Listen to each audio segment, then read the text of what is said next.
Welcome to Fantasy Football Today, presented by BetMGM, the sportsbook born in Vegas. I've got a case of the Fridays.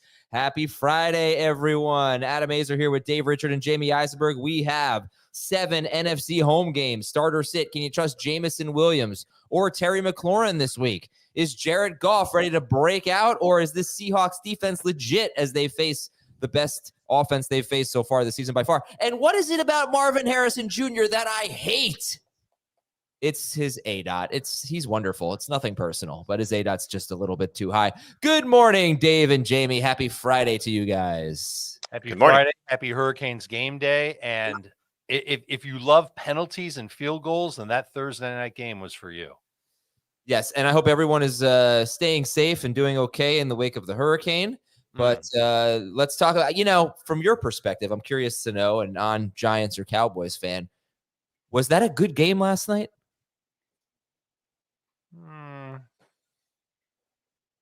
20-15 final score. Came down to the wire. It was entertaining.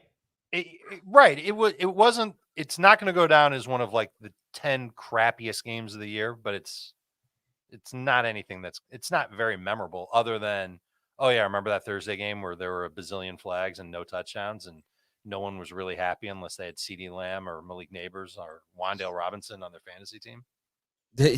Yeah, I mean, Dak was okay, scored about 20 fantasy points. Rico Dowdle did catch a touchdown, so that was nice. All right, so let's get into it. Dallas 20, Giants 15. Most of the penalties were on the Cowboys, 11 for 89. Giants had 4 penalties. Giants had the ball for 35 minutes and 37 seconds, and then obviously we have some big injuries in this game. Malik Neighbors left with a concussion. They've got a long week, and then they'll go to Seattle next week, so hopefully that's enough time for him to get through the concussion protocol. He's already said he's fine, so we'll see. Okay, well, that would be nice, and he obviously had another big game with 12 catches for 115 yards on 15 targets. But then you've got Micah Parsons, who might have a high ankle sprain, and DeMarcus Lawrence also left with an injury. So those are 2 huge injuries for the Dallas Cowboys. Diggs looks like he's fine. He had some dehydration. Jamie, fantasy takeaways let's do the Cowboys first. Fantasy takeaways from them? I mean, I think the only big thing is that you'd like to see Rico Dowdle get the ball more. He's definitely the more explosive running back at this point. Not that Zeke's 5 carries were a lot, but I just wish they'd give 15-plus touches to Dowdle just to see, what he can, accomplish. And for anybody who started him, you really got lucky because of the touchdown reception. But that's me. I did. for the main guys, look, 11.9 PPR points for Jake Ferguson. You'll take that all day long where the tight end position has been. 7 catches is more than enough. You just like to see him do a little bit more with it than 49 yards, but you'll happily take that. Dak, like you said, over 20 fantasy points, just the second time he's done that. So that's going to probably put him in the top 12 conversation. So he didn't hurt you. CeeDee Lamb bounced back in a big way, 7 for 98 and a touchdown. And really, it's status quo. I think we're hoping for a little bit more from Jalen Tolbert. He's not someone you could clearly start and barely roster. Brandon Cooks is droppable, so it's just a matter of Dak, Lamb, Ferguson delivered. Dowdle just continue to stash. We need Dowdle to start playing more percentage, a higher percentage of the snaps. He's been right around 45% each of the first 4 games. He's not on the field for many third downs. They use Lepke as their third down back. So it's not Zeke, it's not Dowdle. I would say just get Zeke out of there and let Dowdle handle the ball more. He had 11 carries. That's a season high. A couple more catches would have been nice, but he's their best back. So why not use him more? So I agree with Jamie on that one. Hang on to Dowdle. Good stash candidate. Yeah, and you know what? Look, I think we're seeing some incremental progress for him in terms of taking over the backfield. And again, they had the ball for 24 minutes and 23 seconds. They just didn't really run that many plays. And then on the Giants side of things, you get 9 fantasy points from Daniel Jones. Not that he played poorly, but obviously they couldn't score. They settled for 5 field goals. Singletary, though, was started in 69% of leagues, Dave, and he was awful. 12 carries for 24 yards against what looked like a terrible run defense, 1 catch for 14 yards.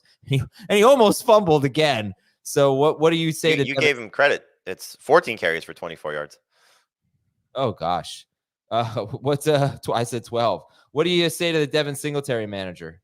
It's tough because you got the workload. You got 15 touches. So that's something that I think you can at least feel decent about. You didn't start somebody that was taking game script.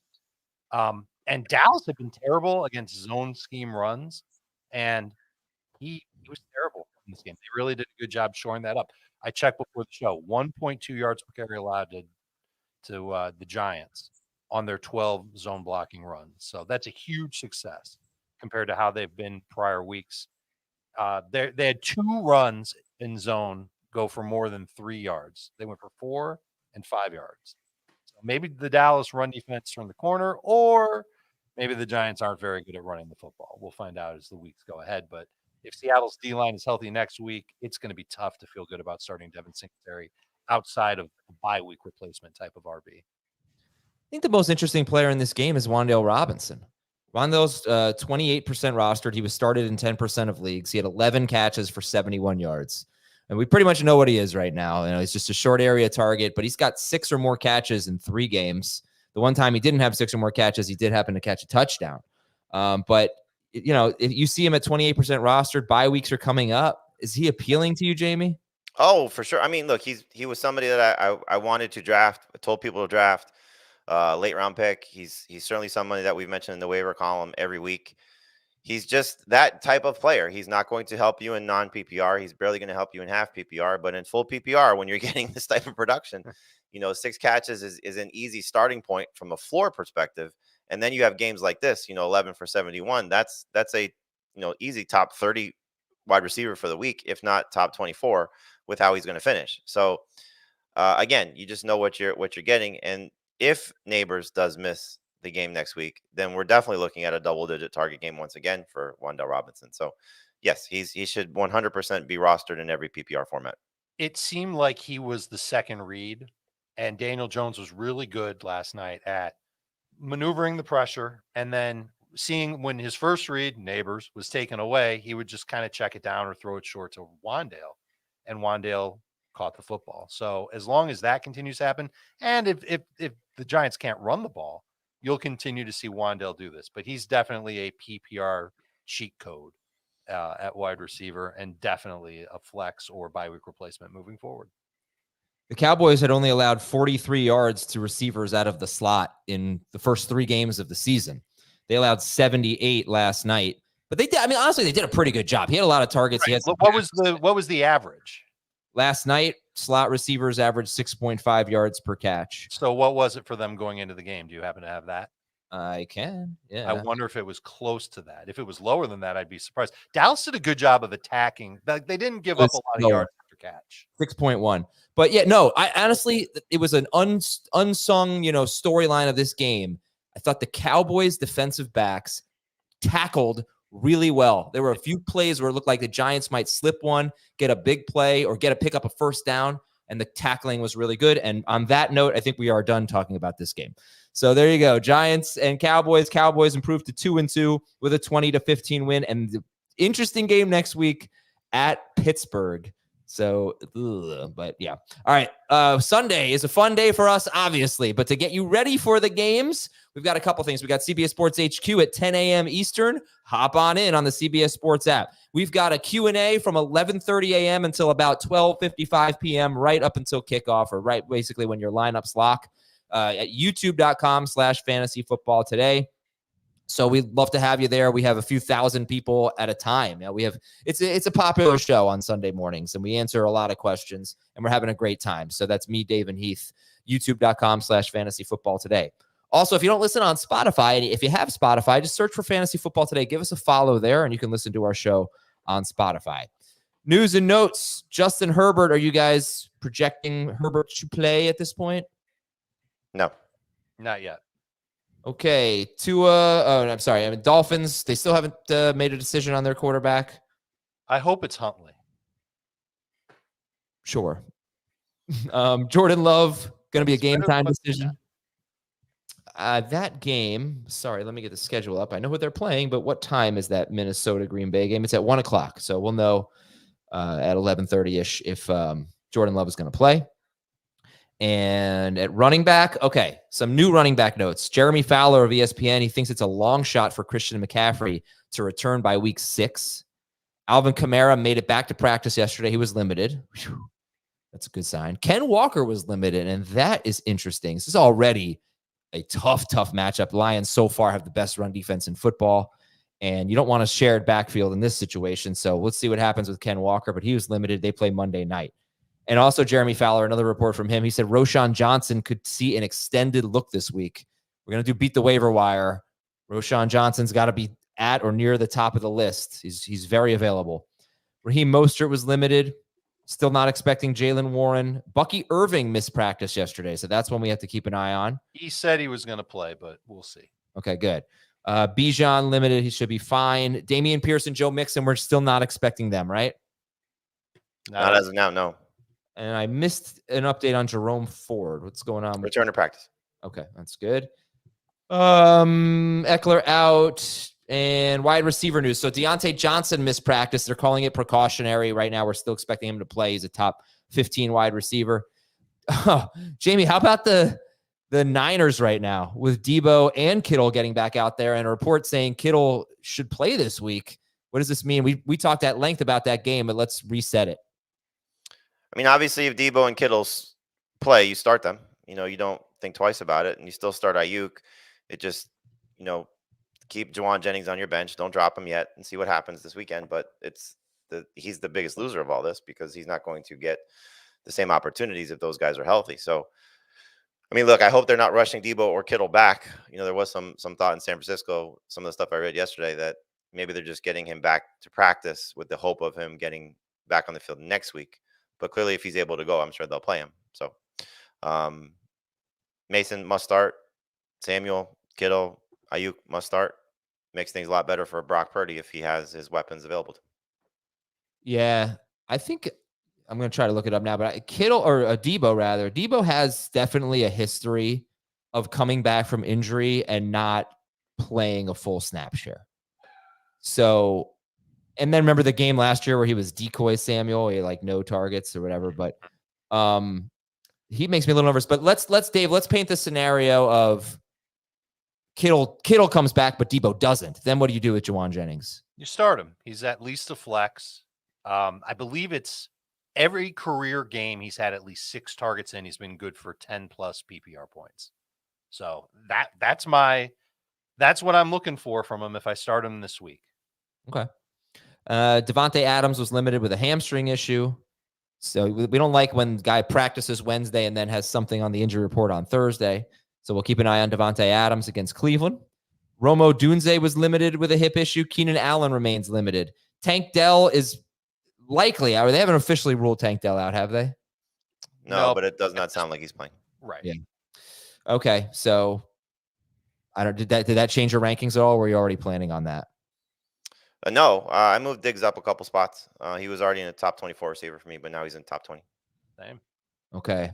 Josh Palmer practiced in full. Yay. Nico was banged up though in practice. That was right. I had that. I don't know why I skipped over that. He was limited with a hamstring injury. Yep. We got to keep an eye on that. Can you maybe it's easier if you make a list of players who practice and aren't on the injury report. Well, I don't just put everyone who's on the injury report, but if a guy was not on the injury report Wednesday and then goes on it on Thursday, I don't know if that was the deal. I think that was the deal for Nico. I think it was the deal for Nico. And just to add one thing to it, it does make Dalton Schultz now worthwhile streamer.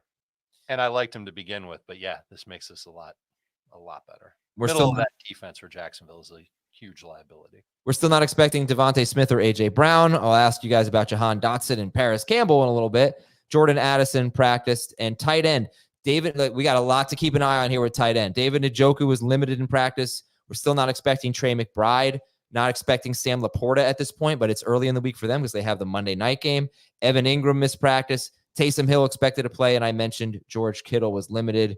And again, I'm not going to go through all the offensive line injuries, but the Chargers are really beat up. The Saints are beat up on their offensive line. The Browns, horrible situation on their offensive line. Looking good for Tampa Bay right tackle Luke Gedeke. He practiced in full. Baker Mayfield's been sacked 7 times in his last 2 games, so they really need him. Carolina left guard Damian Lewis is likely going to miss at least 1 game. And let's go to one question for each game, but not just yet, because I got to tell you, if you haven't signed up yet for BetMGM, use the bonus code FANTASY, and you're going to get up to a $1,500 first bet offer on your first wager with BetMGM. Here's how it works. You download the BetMGM app and sign up using the bonus code FANTASY. Deposit at least $10. Place your first wager on any game. You'll receive up to $1,500 in bonus bets if your bet loses. Just make sure you use the bonus code FANTASY when you sign up. All right, we're going to take a break. And when we come back, one question for each game. We have 7 games to break down today. We'll be right back. CBS Sports HQ, giving you college football coverage unlike anyone else. We're talking Big Ten. Pre- and post-game coverage. Are you encouraged with the way that this team responded? Along with breaking news. A lot of movement in the rankings this week. Highlights and expert analysis. That streak could be in jeopardy here. Sure. What was your main takeaway from this game? How impressive was his domination? That really changed the football game. Let's go ahead and have some more fun. Another wild ending. The chaos continues. Turn to CBS Sports HQ. One question for each game. Dave, I'll throw this one to you. Cincinnati is at Carolina. Who's a better flex this week, Zach Moss or T. Higgins? I'll take Moss just because he's got the opportunity to touch the ball more, and maybe there's still a little bit of rust for T to knock off. Are they both good starts this week? Moss more so than Higgins, but sure. All right, Rams are at Chicago. Jamie, how do we feel about the Bears wide receivers? The Rams defense has been really bad. This is a great matchup. It's a great matchup, but we got, a lot of injury situations here to monitor. So if no Keenan Allen and Rome Odunze, DJ Moore is a must-start wide receiver, and Odunze is a high-end flex. If no Odunze and Allen, DJ Moore is a must-start, and Allen is a high-end flex. If they're all active, then Moore is a low-end number 2 receiver, but still worth starting, and Allen and Odunze are flexes. That was very good. Very clear. Minnesota's at Green Bay. Start or sit Josh Jacobs, Dave Richard? I think he's a number 2 running back this week. And I'm a little worried that maybe Emmanuel Wilson showed that he can be relied on a little bit more. That's based on last week. Easy for them to both get a lot of work if there's no Jordan Love. But if Love comes back, and they kind of need him for this game, this is going to turn out to be a huge game. Yeah. I think that it could hurt Jacobs just a little bit because they'll pass more. And I don't think he's going to get a ton of targets. We haven't really seen that through the first. Well, in week 1, we didn't really see it that much. And I don't know. I'm not getting the vibe that Josh Jacobs is going to be as good as I thought he was. Well, does Jordan Love help him or hurt him? It cuts both ways, because if the Vikings have to defend the pass, then obviously things can open up for him on the ground. But we haven't seen a lot of that, especially with Love playing. Granted, it was only one game. One game, yeah. Well, he had a good game. People act like he had a bad game. I think he's a number 2 running back. I'm not going to race him back in the lineups as a slam dunk. I'm going to consider some other running backs ahead of him. Who might I consider ahead of him? Pollard, I would take ahead of him. Moss, we just talked about him against Carolina. I'll take him ahead of Josh Jacobs. The one that I'm waffling on is Ramondre Stevenson, because it's a tough matchup. And I don't know how much work Ramondre is going to get. So I might go with Jacobs over Ramondre. I should mention for the 49ers, they have a couple of defensive tackle some issues, injuries. Yeah, including Hargrave's definitely out. Hargrave's out. His backup got hurt in practice. One of their backup linebackers got hurt in practice. Yeah. All right. So for Jacobs, I just want you guys like when people are chasing records, right? You know that he's chasing a record this week. Oh, you didn't know this? You ready? Josh Jacobs, if he catches 3 passes without a touchdown, he will set the record for most catches without a touchdown at least by a running back, probably by any position in NFL history. Not a great record. Not a great record. The thing that is interesting is Aaron Jones has gotten off to such a great start. It almost feels like they have to justify this move. They got to get Jacobs a big game because Aaron Jones is on the other side of the field ready for a big game. Yeah. Well, listen, if the reason why I want Jordan Love back is obviously I just want a better offense, but if Willis is there, Jacobs is not going to set that record this week because I really don't think he's going to get 3 catches. It's much more possible with Jordan Love. New Orleans at Atlanta. Jamie, do you trust Darnell Mooney or Rashid Shaheed this week? In 3 receiver leagues, 100%. In 2 receiver leagues and a flex, they're in the conversation. In 2 receiver leagues where the flex is a running back, probably not. Probably more so Mooney from a floor standpoint and Shaheed from a ceiling standpoint. So I think Mooney's established himself as a, I'll say 6 to 8 target guy. Just call it 7 per game because that's basically what he's been. Shaheed is, he missed on a long play last week, which if he caught another touchdown, missed on 2 long plays. Okay, so we would have, I think, a different feeling of him, but there's still that potential there. So it's hard to completely get away from them, but I do think in 3 receiver leagues, it's easy to start them. And I don't want to say that he missed on them. The throws were on target. They were just knocked away. Yeah. So Yeah. just close plays. That's how close they it missed is. on connecting on 2 long plays. Right. But Chances that's how close the narrative was to not changing that much. But all right, the ready? narrative is what it is now, and it's kind of scary.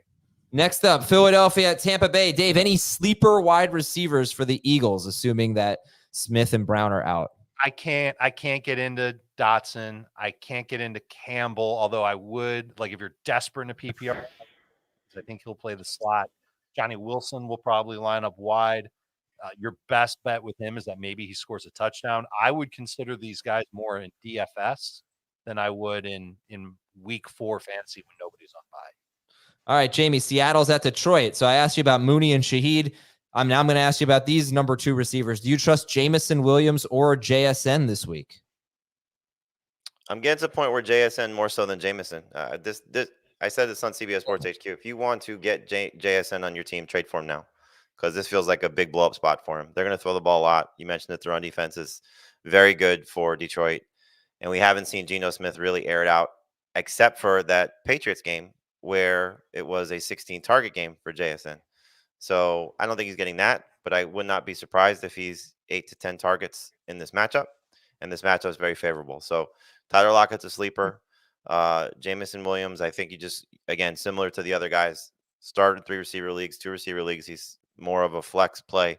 But JSN ceiling feels very high this week. Yeah, I don't know what to make of this stat because it's all so much about matchups. The Lions, they've already faced Cooper Kupp and Chris Godwin, but so far this year, they are giving up the 2nd most receiving yards to slot wide receivers or receivers who happen to line up on the slot, on that particular play. That's going to be JSN most of the time. And game, I'll tell you, like, one situation like that's I'm struggling with would be like JSN versus Khalil Shakir, because I think Shakir is another one that has a pretty high ceiling, but a tough matchup. Yeah. But he's coming off, just a strong game, and he's going to catch all of his targets. So Shakir versus JSN. Like, Dave, where do you come out on that one? I've got Shakir one spot. Is that really a tough matchup though, Dave? So here's the thing. Go back 2 weeks to that Seattle game. And I know you watched it, Jamie, because it wasn't Charbonnet's start of the week. It was the week before. Mm-hmm. I don't think he was that efficient in the game. Who? And so as a change of pace, they used JSN as a short area target. Oh. Most of his targets were short. And I wonder, now that I think about it, I wonder if the same thing could play out. Even if Ken Walker's back, this Lions run defense is good. We know the offensive line for Seattle really isn't great. And if they can't run the ball, well, now they've got to throw, and he's the change up there. Add on the stat that you just gave, Adam, where the Lions are struggling against slot receivers, and it makes perfect sense that JSN could have 7 catches for 85 yards, something like that. But if you think about I would probably I like Shakir as a floor play because we've seen him do well so far. Mm-hmm. But JSN should be up there. It's easy to start both of those guys over Juwan Jennings if we know that Debo and Kittle are back. Don't you see Allen throwing like a ton of pass? And the Ravens haven't even been good, Dave, against receivers, It's true, but I that's why I've got Shakir right. It's the game of the week, yeah! A very elaborate setup. I knew it. I saw it coming. You should have played. It's the Bills and the Ravens. Thank you, Jamie. So trying so hard to get Dave to talk about the Ravens and the Bills, and he just I did for a second, and then you let me get into JSN a little bit more. I had to tee it up again just to get the music in. Thank you it's very a good much. choice for game of the week. I like it. I had to text Jamie to get him to bring that up. That was twist his arm. All right, last one, Jamie. I'll go back to you. Washington and Arizona. Do you like Brian Robinson Jr. in this game? I actually thought this was going to be the one that you used for game of the week. Do I like Brian Robinson Jr.? Yes, very much. No Austin Eckler. I mean, he's been a start and start sit every week so far, and this is an easy one. It's just a big opportunity. The question will be is will they use any of their other running backs to the same extent that they were using Austin Eckler in terms of playing time? But Robinson, we saw this last year. different system, different coach. When Antonio Gibson was out, his role in the passing game just spiked, and we haven't really seen it from him since week 1. But I'm hopeful. Cliff Kingsbury talked yesterday about how they're going to miss Eckler and what his role has been. So we'll see if they just put more on Robinson's plate, which is the hope. You don't want to see these other backup guys, McNichols or Rodriguez, getting more work. I think it's just should be the Brian Robinson show. I'm hoping it's the Brian Robinson show. And the Brian Robinson show is already up in 83% of CBS Sports leagues. So I think the only people that aren't starting him are people that have other better running backs. Routes run by Washington running backs in the second half of week 3. Eckler ran 1 route. He got hurt pretty early in the second half. Brian Robinson ran 12, and Jeremy McNichols ran 3. So it was a big boost for Robinson. And now it's time for the Hellman's Stacks segment, where we discuss the QB and receiver duos to keep an eye on this upcoming weekend. Brought to you by Hellman's Real Mayonnaise. Mayo game day. Be delicious. Dave, give me a couple QB wide receiver combos you like in week 4. The first one is going to be for the Texans. CJ Stroud with a good bounce back game. Actually, his last 2 games, not awesome for fantasy, but he's getting the Jaguars. Their defense has been weird this year. Not only are they banged up in the secondary, but they've played a ton of man coverage. I think that that's a really good thing for CJ Stroud. The offensive line needs a bounce back game as well after they had a ton of penalties last week. Stroud to Stephon Diggs is the matchup that I'm looking at. And it's not to say that Nico Collins won't have a big game, but I think Diggs continues getting short targets and making plays with them just as he did last week. So that's the first stack that I really like. And the second one, I'm going to target that Washington-Arizona game. Kyler Murray, Marvin Harrison. That's a duo that I think is just going to keep putting numbers up week after week. We know this Commanders defense is terrible against the pass. Kyler Murray should have a very good game. Marvin Harrison finds the end zone again. Hopefully hits over the century mark in yardage as well. Let's see a big game from those 2 guys. Yeah, but remember, so this is the team that gives up multiple, big games to wide receivers every week in Washington. Is there any, we got a Michael Wilson game or a Dortch game? So it's interesting that you bring that up because we know that Trey McBride is in the concussion protocol. So if he does not play, I think there's a good opportunity for Michael Wilson to be that next guy. So now we're talking about an even bigger stack for Arizona to take advantage of. Big stack of mayo. This has been the Hellman Stack segment, brought to you by Hellman's Real Mayonnaise. Just like these QB and wide receiver duos, tailgate snacking and Hellman's Mayonnaise make the perfect combo, bringing out the rich and creamy taste to all your game day dishes. So give it a try, and Mayo game day be delicious with Hellman's Real Mayonnaise. Shop at your local Walmart, Kroger, or grocery store and add some extra deliciousness to your game day dishes this football season. All right, beat the waiver wire. We got an FFT Express episode that's kind of dedicated to this.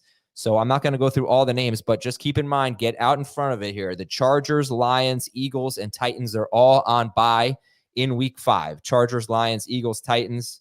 In shallow leagues, there are plenty. I mean, there are so many quarterbacks to pick up if you're in like a 10-team league that I don't know that you need to beat the waiver wire, but maybe Geno against the Giants or Caleb Williams against the Panthers, Kirk Cousins against the Bucs.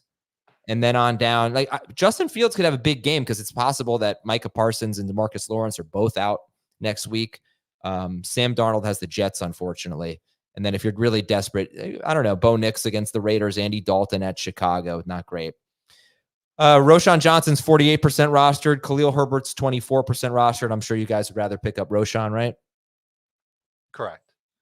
And I'll just say, everybody for the Bears has a great upcoming schedule.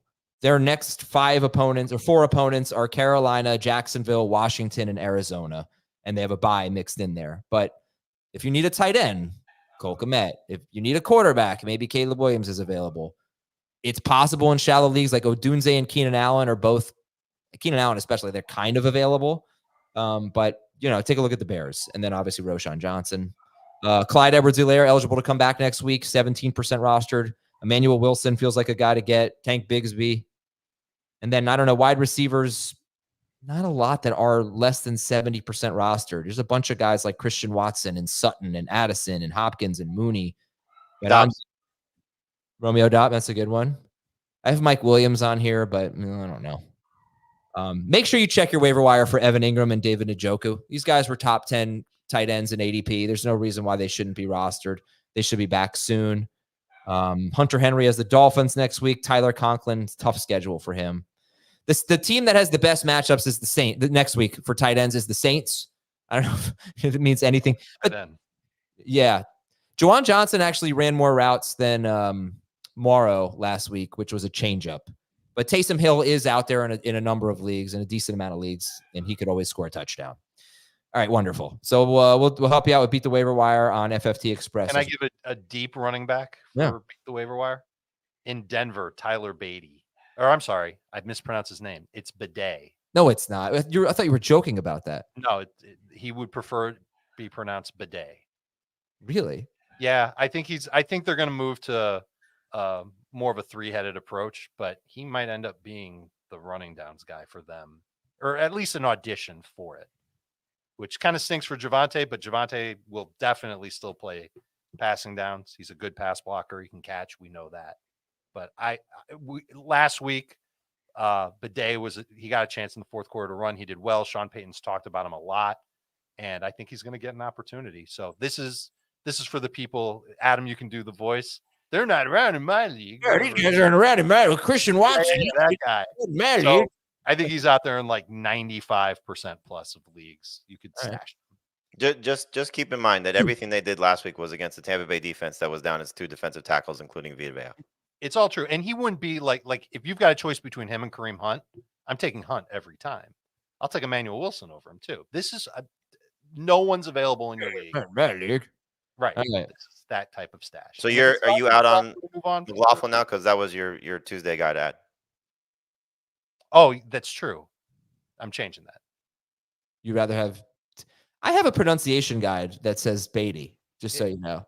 Do you want me to call the Broncos? I just feel like you're trying to trick me, but okay. I'll see if I can find something. All right, guys. Let's get into the games here. Better late than never. Cincinnati's at Carolina. Here's what I don't love about Zach Moss. Stat of the game. The Bengals are 29th in run rate. They're 31st in running back carries. The last 2 years, they were 31st and 30th in running back carries. So they don't run the ball a lot. So Moss, the split is not good. He has 33 carries, which is compared to Brown, it's good, but 33 carries in 3 games, obviously not good. So he's in your top 24. He's a low end top 24 guy. He's around 20th or so.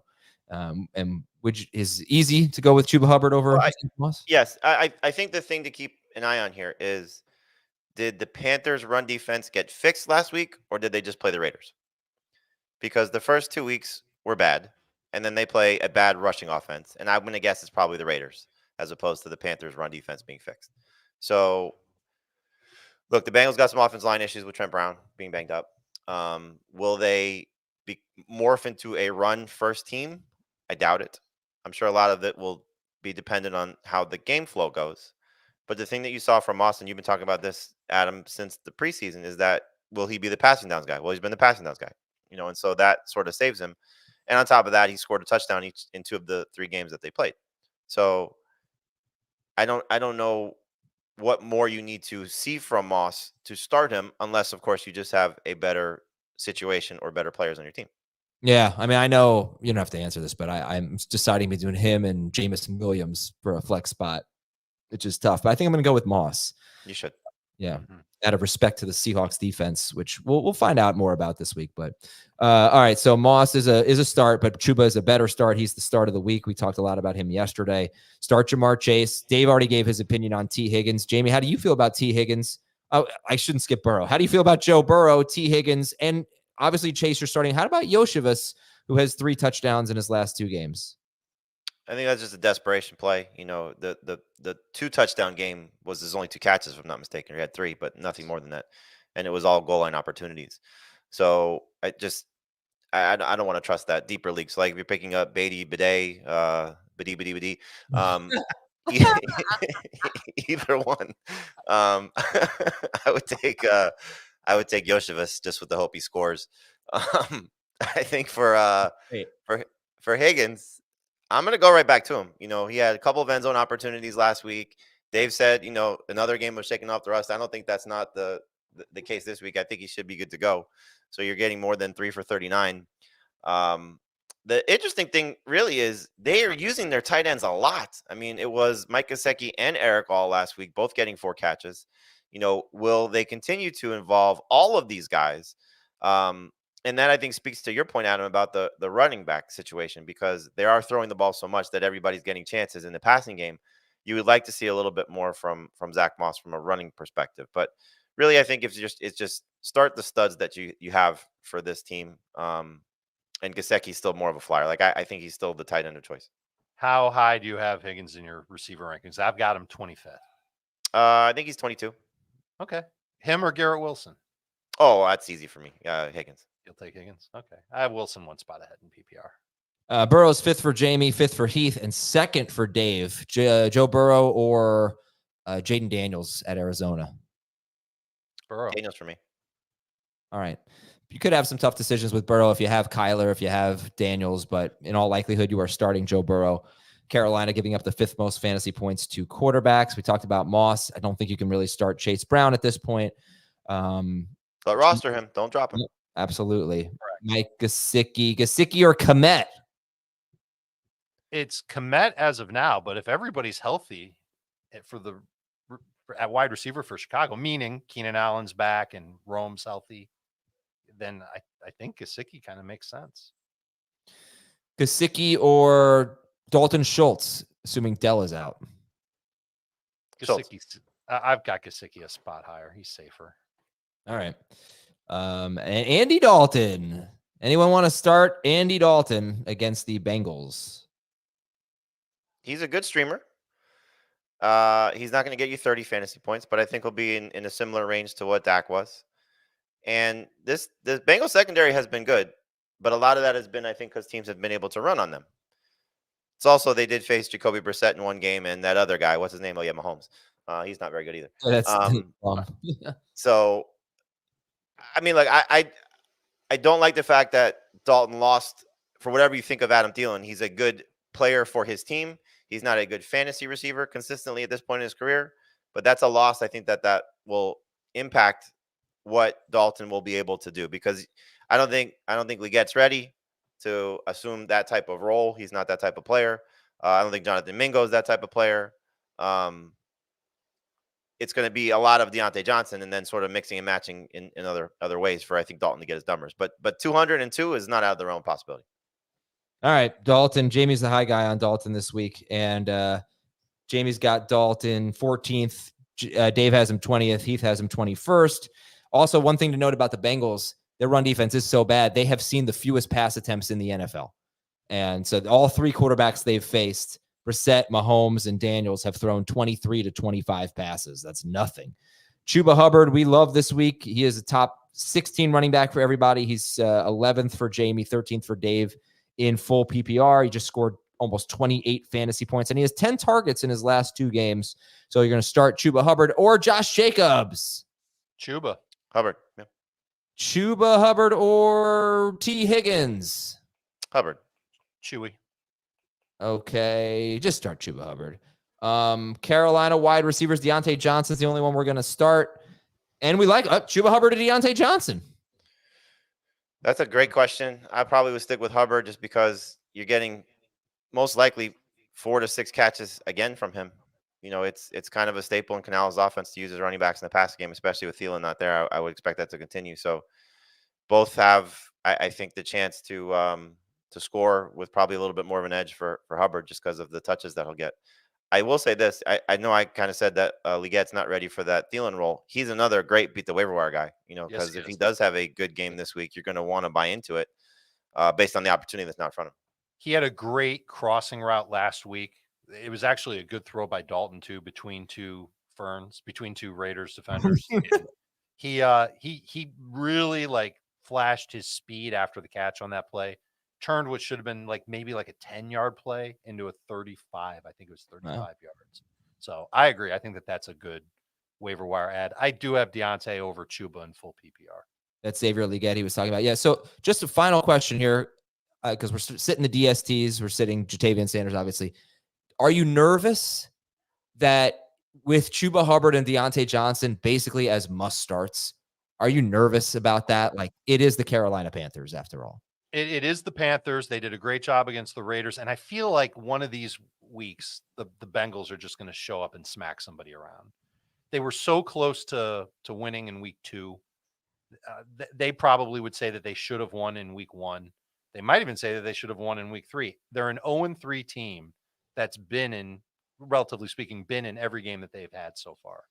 So I am a little bit worried about them, like having that spirited, back against the wall type game. I just don't know if their run defense can do anything about it. Okay. See, I agree with you that they could have that offensively because this defense is that bad. Offensively.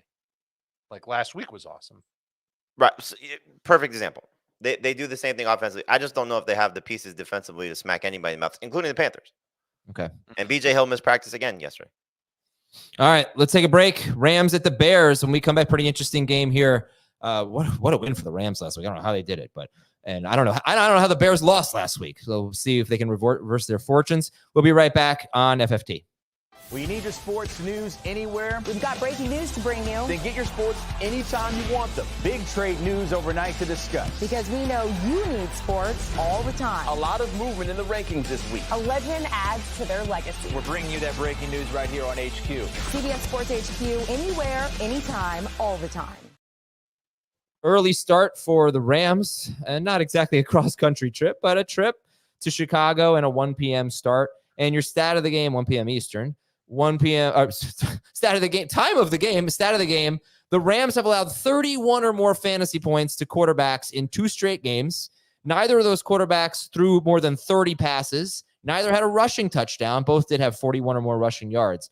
But those quarterbacks, Kyler and Purdy, these were their passer ratings, 158.3, 137.1. This is why we loved Goff in week 1. We expected the Rams to have a bad secondary. Well, it has been really bad the last couple of games. So Caleb Williams, are we streaming him?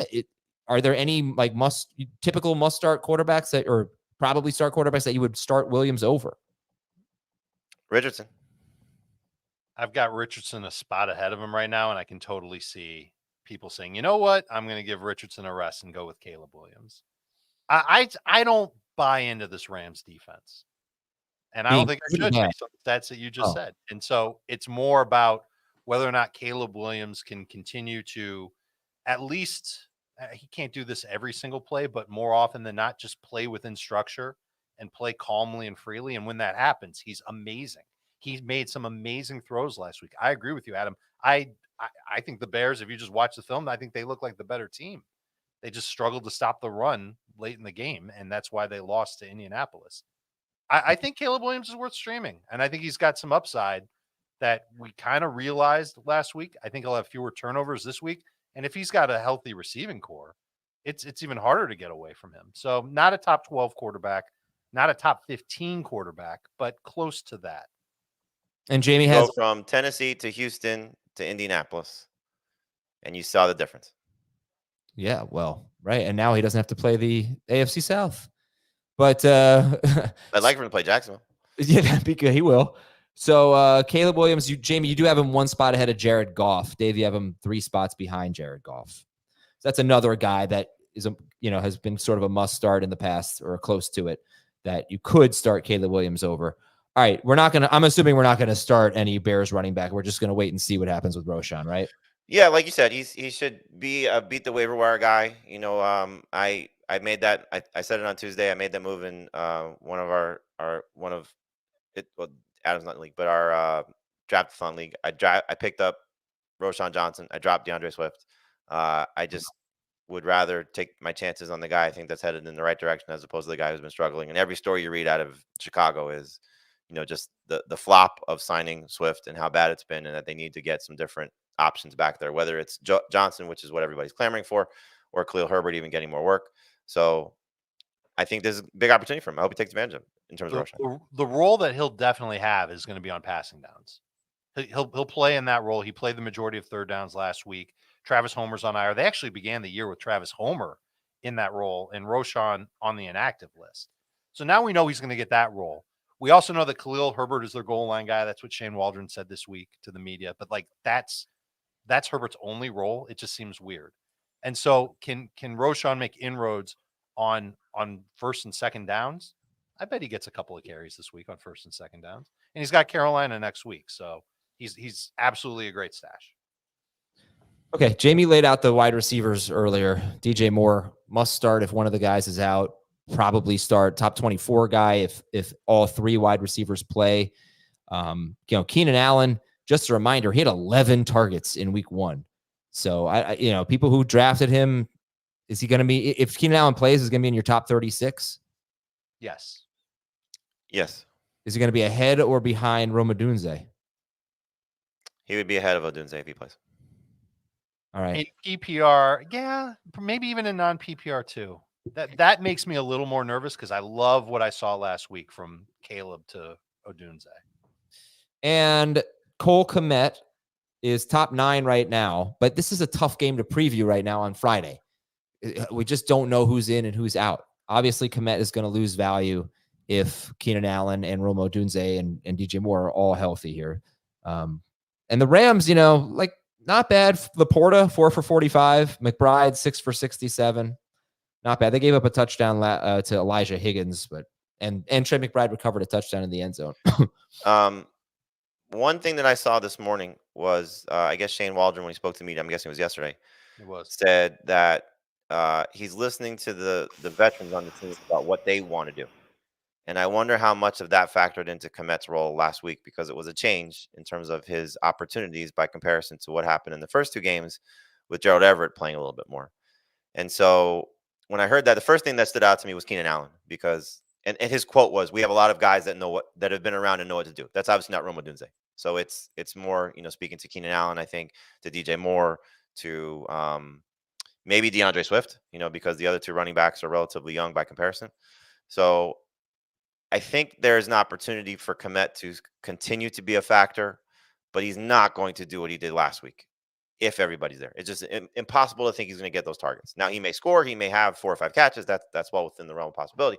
But to expect him to dominate like that with everybody there, I think is tough. Yeah, they also threw 52 passes last week, so keep that in mind. Let's go to the Rams here. Sit Stafford, Kyron Williams, or Chuba Hubbard? Kyron. And if you had to pick a Rams wide receiver, who would it be? Tutu. Throw a dart, landed on Robinson, but Tutu's right behind him. And Colby Parkinson is a sit for you guys. And the Bears DST is start worthy. Jamie, I think, has him 9th, Dave 14th. Heath, not quite as high. It's another situation, like if you're not sold on your DST, their schedule is favorable coming up. So you could get some multiple weeks out of them if you want to just hold on to them. An example, the Ravens have the Bills this week, and then they're at Cincinnati next week. And then Washington the week after that. So you could easily make that switch if the Bears are available. Minnesota's at Green Bay. The Vikings have allowed the 2nd fewest points in the NFL. Only the Steelers have allowed fewer. Sam Darnold. Okay, we talked about Andy Dalton. We talked about Caleb Williams as streamers. Is Darnold your favorite of that bunch? Yes.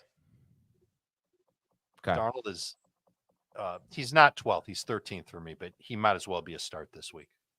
He's right next to Purdy, but if Purdy gets Kittle back, let's say no Debo, but yes Kittle. Yeah, Purdy. But Purdy? we're all kind of waiting for the Sam Darnold letdown game. But he's played so well. I know, Adam, we talked about this off the air. Like when he's not pressured, he's been outstanding. Yep. And when he's been pressured, he hasn't been. He struggles, and that's a lot of quarterbacks. But Green Bay's defense, they haven't quite been dominant in that department. So that leads me to have some confidence in Darnold having another good game. Addison will be back, or at least we think Jordan Addison will play. I don't know if I want to trust Addison on my fantasy team, but I think that he helps Sam Darnold out a lot as far as being able to help him compile yards, maybe score a touchdown, who the heck knows. But Darnold, to me, has earned some credibility and is worth being in the conversation versus guys like Purdy, Baker, Mahomes. I would start those guys over Darnold for now, but he's ahead of Goff. He's ahead of Anthony Richardson. How about that? Start Sam Darnold, sit Anthony Richardson. You would have reached through the camera and punched me in the face, both of you, if I had said that before the season started. Hey, I might do it after that. I mean, if you could be totally wrong about that, I might punch you in the face anyway. It's an interesting test for this Packers defense, because you think about the 2 quarterbacks that they faced, they aren't exactly the most prolific passers in the last 2 weeks of Anthony Richardson and Levis. Will Levis. Yeah. And so I agree with Dave. It feels like the Darnold letdown game is coming. And this is a defense that has allowed 5 passing touchdowns and has 7 interceptions. But Levis did come back and rally a little bit. Had the 2 touchdown game last week. The thing about Darnold, the 7 touchdowns the last 2 weeks is impressive. We haven't seen like a 300+ yard game out of him yet. So it's been 250 or less basically. I know at least 2 of the 3 games where he's been good, but he did it against 2 very good defenses, and they were at home. Whatever you think the versions of these defenses are, Houston and San Francisco, they're still good defenses. And so going on the road, it's going to be a hostile environment. There's a lot, going on here between these 2 teams historically. And as Dave alluded to, this could be the setup for maybe the NFC North title with the way these 2 teams have gone off to a hot start with Detroit clearly in the mix. So I do fear starting Darnold a little bit, but it's hard not to buy into this is the best receiver he's ever played with. This is probably the best coach he's ever had. He's playing so well right now.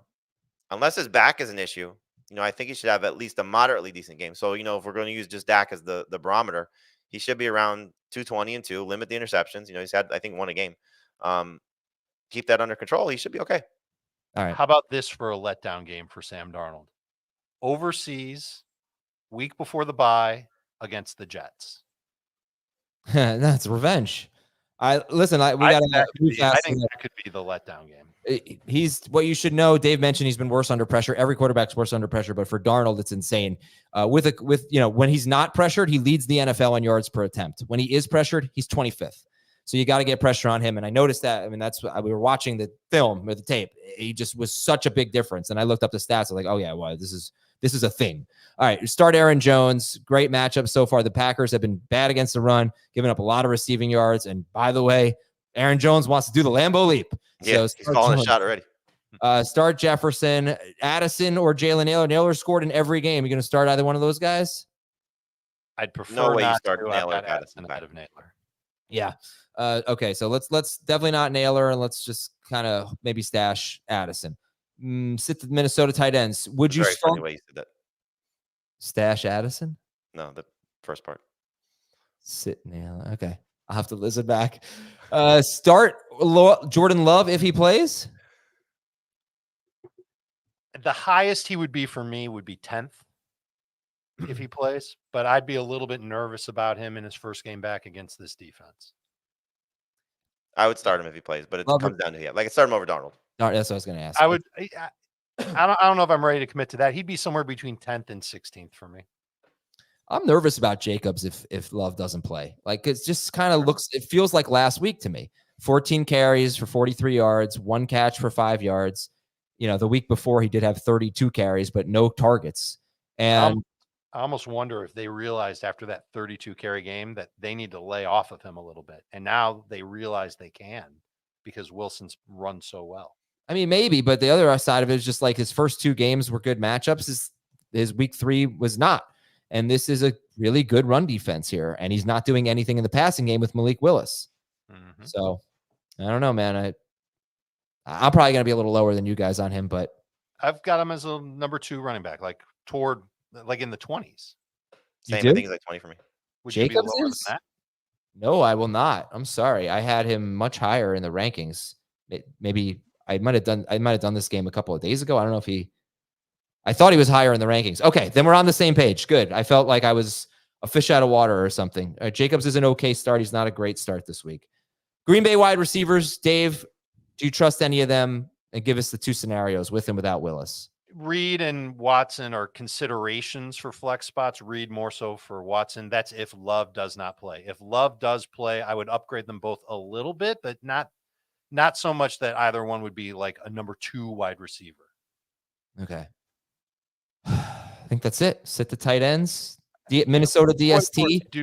I'm sorry to interrupt you. I do think the weakness of this Vikings defense is at cornerback, and it might be perimeter cornerback. So that would be good for Watson, but Love's got to get back in there, not miss a beat, evade the pass rush, and throw with accuracy downfield. It feels like that's a lot to ask for in his first game back. Yeah. Would you start the Vikings DST if Love plays? He's definitely going to start them if he doesn't, but would you start them if he does play? Yeah, probably. All right, because they're top 8 right now. Big game. It's a fun game. I was thinking about hitting the music for that game, but I can't. I don't know. Yeah, you can't do that. It's a big game if Love plays. It's not as exciting if Love's not there. Right. I mean, give Malik Willis credit. He's done a nice job. He's been there's no doubt he's been great. Version. But the allure of this game changes if it's Love or Willis. That's a good word. I like that. New Orleans at Atlanta. Starter sit Derek Carr. Oh man, he's a starter in Superflex and 2 QB leagues, and I think if you're stuck, then you start him. If not, you just kind of pivot to Darnold, or I would start Dalton over him too. Okay. One thing about New Orleans, right, is like I wanted to see what would happen in week 3 because they are right now 27th in pass rate. 32nd in pass rate. They have the lowest pass rate in football. But, the first 2 weeks were like kind of blowout wins. They were 27th in pass rate last week against the Cowboys in a back and forth game. They've got to start throwing the ball more. 23, 16, and 25 attempts. They will throw more than that, but it's crazy right now. Will they? I don't know if they want to. And there's some complications. Remember how, like, going into the game last week, all I could do was sing the praises of the Saints offensive line and how good it was. And sing it. They're the whole. I don't know the song. You'd have to sing it for me. But you get what I'm saying. Very early in that game, center Eric McCoy got hurt. He's now out for like 2 months. One of their guards, Ruiz, left for a little bit. He came back and he played hurt. Trevor Penning had a bad game. Like, that offensive line went to duty really quick. And Derek Carr looked mostly like the Derek Carr of old. And that was very problematic for me. Now we've got a Falcons defense that isn't as dominant with their pass rush pressure rate as Philadelphia was last week or is in general. But I noticed in that game, their default when that offensive line turmoil happened was to run with Kamara. And Kamara had more runs than Derek Carr had pass attempts. And we talked earlier in the show about how Carr was close to connecting with Shaheed, and Olave had a great game. But I don't know if they want Derek Carr to throw 30, 35 times in a game. Okay, but he hasn't even come close to that. His high is 25, but it's that's been the San Francisco efficiency through excellent pass protection. Crazy. And now I don't know if that can happen. And it's going to be the same story. All right, so sit Carr. Falcons too. But what about about offensive line issues? All right, let me get to the tough call. Right, Carr's not a tough call. Sit him. Shaheed, like Kamara's not a tough call. You're starting him. Olave and Shaheed. Olave's been okay this year. He hasn't been great. Is he a must start? And Shaheed, Jamie. Olave is a must start. Whether he's number 1 or number 2 receiver, you can't get him out of your lineup after the game you just had. Shaheed, as we talked about, he's a number 3 receiver. Chance to clearly have a big game. 3 receiver leagues, he's a must start guy. 2 receiver leagues in a flex, he's probably in consideration for a flex.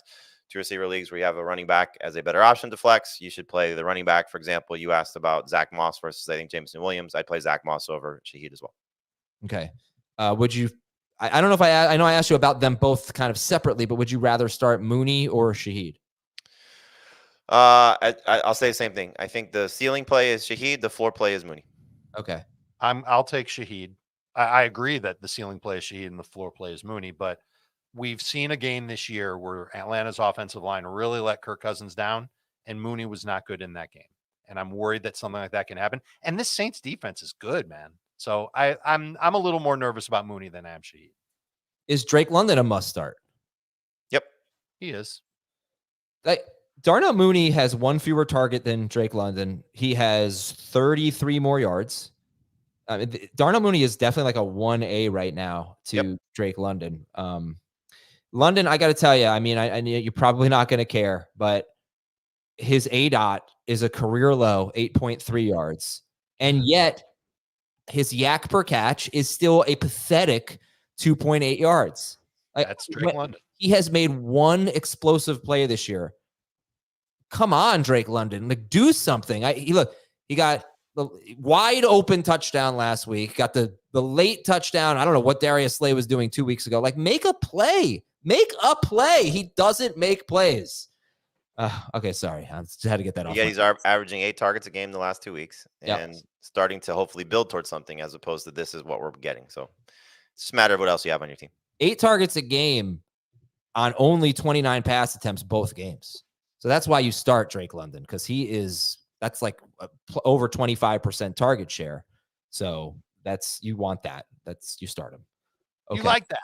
Yeah, Bijan Bijan's is a start. Kirk Cousins, you're not starting. You have him below Derek Carr. And Kyle Pitts. Starter sit, Kyle Pitts. I think it comes down to if the Bears are missing guys, then you could start Komet over Pitts. If you really want to trust Dalton Schultz with no Tank Dell, certainly no Nico Collins, then Schultz over Pitts. But if you want to go with Schultz with the hope that he beats up Jacksonville, if that helps him without Tank Dell there, you can go that route. Really, though, it just comes down to, like, do you really want to make a transaction to pick up a Mike Gesicki or a Tyler Conklin? Like, I'm not even close to there yet, with what Pitts has done. Like, he should have had a bigger game last week, but he's still getting enough opportunities, has enough big play potential, still has, at least one touchdown on the season. So hopefully that will start to build as well. So he's kind of just a starter by default. It's almost like a lesser version of Travis Kelce and Mark Andrews at this point. I mean, we could say other nice things about him, like his targets have gone up each of the past 3 games. It went from 3 to 4 to 5. He had that 50-yard catch last week. Jamie alluded to that. Was it 2 games ago or 1 game ago where he was open for a touchdown, Adam? And it was the Philly game, I believe. Okay, so that was 2 games ago. So he's been either close to scoring or has scored in every game so far this year. So that's something that you. Hey, all right. Right. Yes. All right. Yeah, I wasn't a huge Pitts fan to begin with. Yeah. But let's wrap this. If Kirk Cousins is going to be under duress and he's got to get the ball out quick on short throws, then Pitts could see even more targets than last week. Philadelphia is at Tampa Bay. Actually, wait, real quick. I'm neglecting the chat today. Chat question: Shaheed or London? London. Drake London. Deebo Samuel if he plays, or Drake London? Are we getting Decoy Samuel or Drake's or Deebo Samuel? I'd probably take my chances with Deebo. I would too, just knowing that he could get some carries on top of some targets. Carr, Darnold, or Goff? Darnold. And I think that's it for this game. Okay, now let's go to Philadelphia at Tampa Bay. Stat of the game: the Bucs have not allowed a touchdown pass yet. They have allowed 3 rushing touchdowns to run to. They've allowed 3 rushing. No, I must have been to quarterbacks. They've allowed 3 rushing touchdowns to quarterbacks. And the Eagles have not allowed a touchdown to a running back yet, rushing or receiving. That's stat of the game number 1. Stat of the game number 2, the Eagles have allowed the 3rd most receiving yards, 2nd most yards per catch, and most touchdowns to wide receivers out of the slot. So don't ask any Chris Godwin questions. Just start him. Jalen Hurts. Who are some guys you would start over Jalen Hurts, who's about 8th or 9th in your rankings this week? Daniels is easy. Burrow, Stroud. I started Dak over him. That's about it. Like I'm not there yet with clearly Darnold or those other streaming options. But look, it's not pretty when he doesn't have his 2 receivers. The only guy that comes dangerously close to Jalen Hurts is Geno Smith, of all people. Let's go. Track record against Detroit. We know he's going to throw a lot. You could make the case that Geno does better than Jalen Hurts, but I think Hurts is safer. Oh, I think you can definitely make the case that Baker Mayfield does better right in this game. The sacks have been a problem, but I'm hoping that they shore up right tackle this week. Right. And that goes, but you're starting Hurts because I believe I have I have Hurts or Goff. I'm going to start Hurts, but all right, you're starting Hurts over Mayfield. Mayfield is just inside your top 12 though. Start Barkley. We're not going for an Eagles wide receiver, but if you had to pick one, if you were super desperate, it would be Dotson. Probably Dotson. All right. Dallas Goedert is a top 2 tight end. So that's if Kittle plays though, Kittle or Goddard. Goddard. All right. Yeah. Dallas Goedert, start him. Mayfield is about 10th or 11th in the rankings. And all right, Godwin's a start. Evans is a start this week, right? Back to him. I mean, especially after they said they got to get him going. So it feels like there's a squeaky wheel game coming, and this is a much easier matchup than what he had to deal with last week. So I wonder if it's going to be fun to track. So Metcalf goes nuts the week after facing Surtain. Pickens, moderate game, but he's a bad judge because of just how little they throw the ball.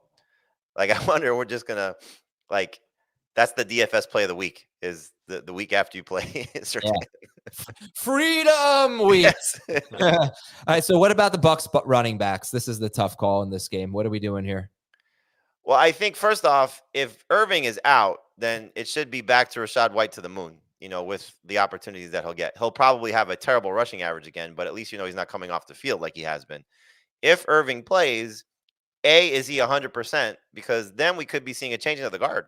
Like they are clearly frustrated with what Rachaad White has been doing as a rusher, and Irving has looked so much better the last 2 weeks. So will he get the opportunity to be the first and second down guy more often, or maybe the entire game?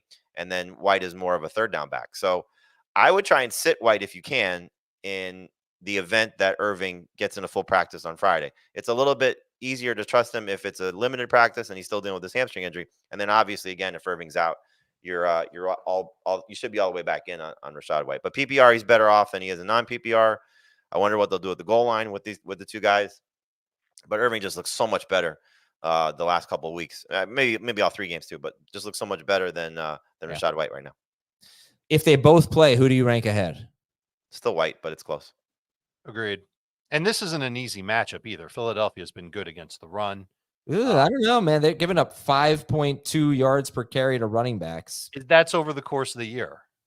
Yeah. Well, it's only been 3 games. Right. They were good last week. No, how did Kamara do on the ground against them? No, not well. That's what's fresh in your mind. 26 carries for 87 yards. And then did Bijan have a monster game against them? 14 carries for 97 yards. Algier 9 for 53. Jacobs 16 for 84. Wilson 4 for 46. Yeah, I'm going to say that this is still a tough matchup for Tampa Bay's run game. And that's what helps me not panic over Baker, because I think Baker will have to throw a lot. Of course, he threw a lot last week and it didn't end up going well, but I think this is an easier matchup for him passing game wise. So I agree with everything Jamie said about the running backs, but I think that this is a game where Mayfield can get right. Evans gets right. Godwin keeps doing what he's doing. Seattle is at Detroit. Here's a fun, quirky, potentially meaningless stat of the game. Geno Smith has thrown 1 touchdown pass in each game. Detroit has allowed 1 touchdown pass in each game. Here's a spooky, scary, potentially meaningful stat of the game. Did you write that out? I did. I'm reading it verbatim. I just saw I misspelled meaningful. Put 2 L's at the end. That's an L. The Lions allow the fewest fantasy points to running backs. 2.76 yards per carry to running backs. And is that over the course of the season? Yeah. And the fewest. I go back to the start of 2024. They were great last year too. The fewest receiving yards per game allowed to running backs. They have faced Kyren Williams, Rachaad White, and James Conner. So let's assume Walker's out right now. Zach Charbonnet or a guy that I know you don't love, Josh Jacobs. Charbonnet. Agreed. All right, Zach Charbonnet or Zach Moss? Charbonnet. I have Charbonnet a spot ahead of Moss in full PPR. Okay. Charbonnet or David Montgomery? I have Montgomery ahead of Charbonnet in PPR, Montgomery in non or half. Montgomery's too much work, and he's scoring every week. And if Seattle doesn't have their D tackles, man, that's the reason to go against Goff. But the passing game work should be fantastic for Charbonnet, though. It could be, yeah. I mean, that's a big boost for him. If Ken Walker does play, would you start either guy or sit him? I would probably put Walker as a low-end number 2 running back and Charbonnet as a desperation flex. Here's my Walker hope. would be living around where Jacobs is in my rankings as a low-end RB2. So here's my hope as a Walker manager. He misses the game. Charbonnet is awful, and we have absolutely no controversy next week. I think Charbonnet could be awesome, and we still have no controversy next week. I hope so. But you know what? Not controversy, but in week 1, it really looked like things had changed. Charbonnet really didn't play that much until Walker got hurt. He really didn't have much of a role. And that was different than in a running game, at least. That was different than the previous year. So it looked like Walker was going to have a better role than he had in 2023. That's what I hope we get back to when Walker comes back. You guys have Geno Smith inside your top 12. Geno or Baker? Geno. Baker. Okay, but it's close. Talking about the running backs, we already did that. All right, Metcalf, everyone's going to start. I mentioned earlier, Lions' second most receiving yards per game allowed to wide receivers out of the slot. So hopefully it's a JSN week. I think, Dave, you made a good case that they could have trouble running the ball, and that makes it a JSN week. Then, of course, we have this pesky Tyler Lockett guy. But what's your level of confidence in JSN? Moderate, and I think he's safe as a flex. I prefer it in full or half PPR than non-PPR. Maybe it was Jamie. I would definitely start him ahead of Lockett, but I don't mind Lockett as a boom bust flex, just because what I think this matchup will end up being. That's especially if Walker is out. Jamie, you're higher on JSN. Maybe you had said it earlier. I'm excited about him this week. Again, and anytime I'm expecting Geno Smith to have to throw the ball a lot, I'm going to be more excited about the trio of wide receivers there. And clearly the tiers are established for how fantasy managers should view them. Metcalf is a must-start guy. I think JSN is a borderline starter, better served as a number 3 receiver because he's had 2 disappointing games and 1 massive one. But this should be a great opportunity against his defense. And then you've got, Lockett as just sort of the wild card because he could always pop up like he did in week 1 when they had to go elsewhere. And in this case, I don't think they have to go elsewhere. So Lockett is more of a desperation play. Full PPR, JSN or David Montgomery? Montgomery. He's safer. I don't know if I said this. I meant to, but David Montgomery, 7 catches in his last 2 games. That is more than any 2-game stretch that he had in 2023. His most catches were 5 catches in a 2-game stretch, including the postseason. So I think that means you probably can't expect him to be a factor in the passing game. It's probably fluky.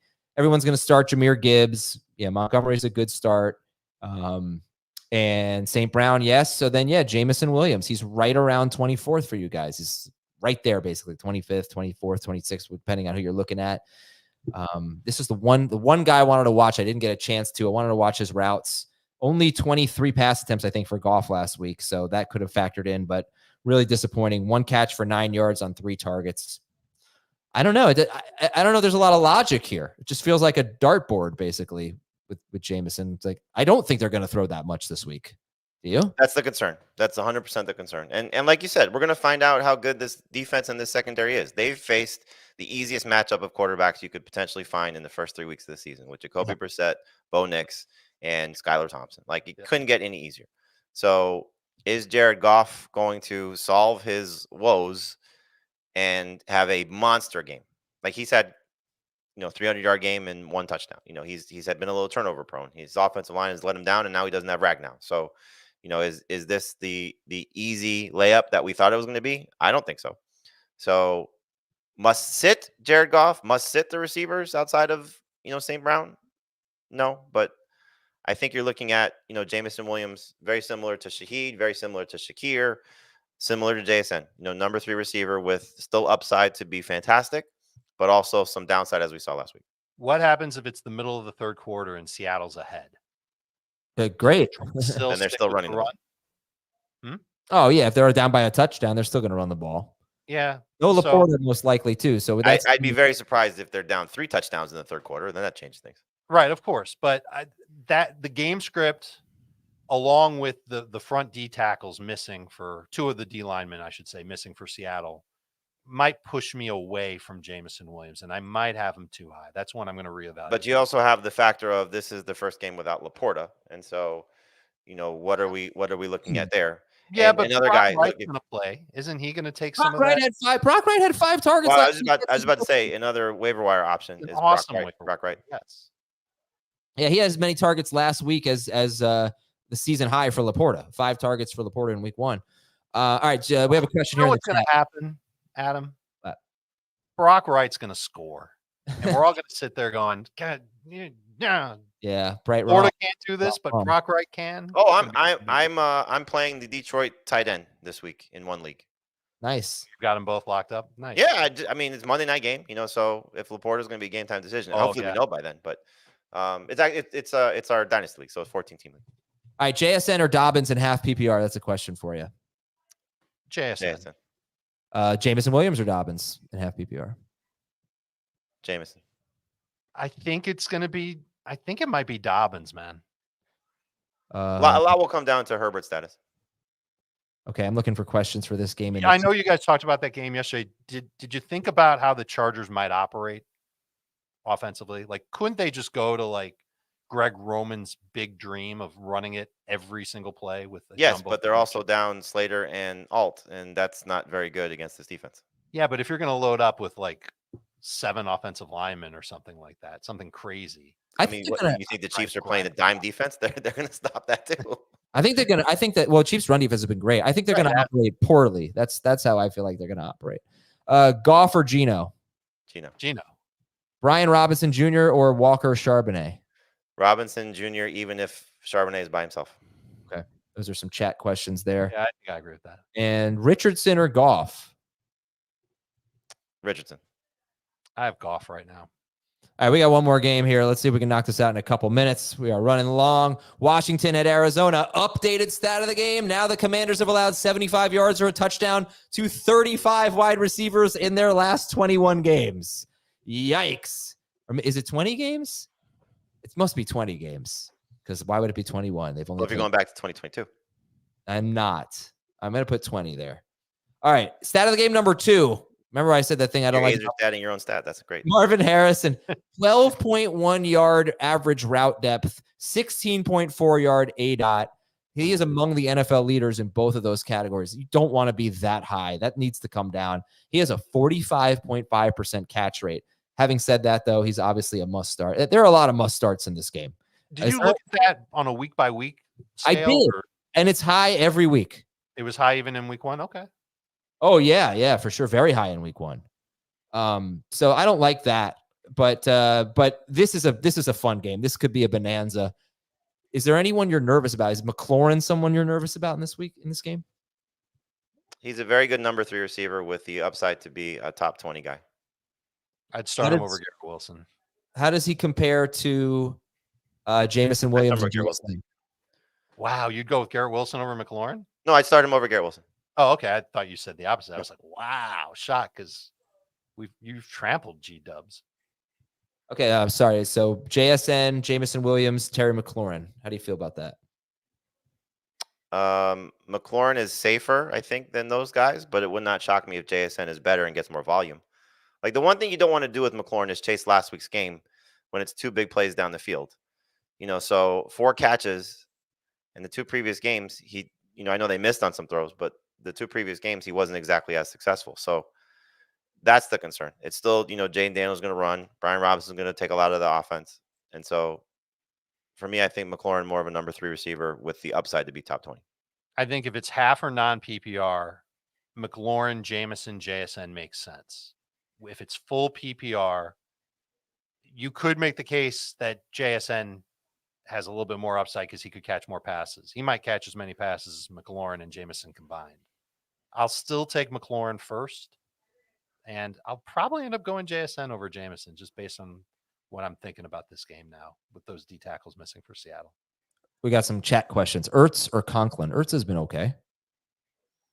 Ertz is safer, but Conklin may have the higher ceiling with what Rodgers will do if Surtain just eliminates Garrett Wilson. Mm-hmm. They're both top 10 for me, if you can Wow. believe that, in PPR. That's how gross tight end is right now. Are either Brian Robinson or James Conner top 12? I have Conner slightly ahead. I do too. Connor is 12th for me.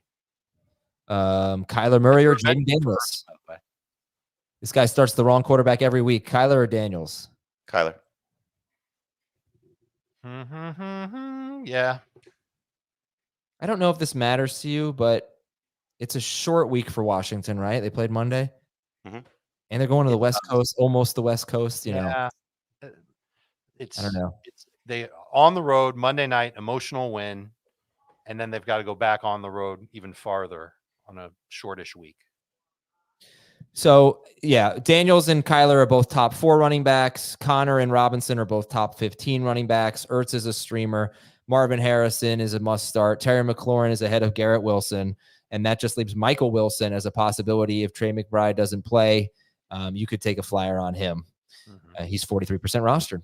And that is it for today's show. It's going to haunt me all day that I messed up the Eagles run defense. Like, I completely blanked on week 2. Dude, that happens to me too. I hate that. When I make a mistake it's gonna gnaw me all freaking day. Oh, it took me 2 or 3 days to get over the Mike Evans versus New Orleans thing from Tuesday. But Adam, should we nail her or Addison?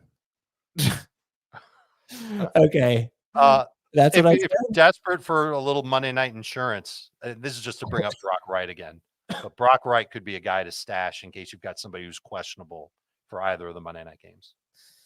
Longest show of the year. Have a good one, everybody. We'll talk to you next time on Fantasy Football Today.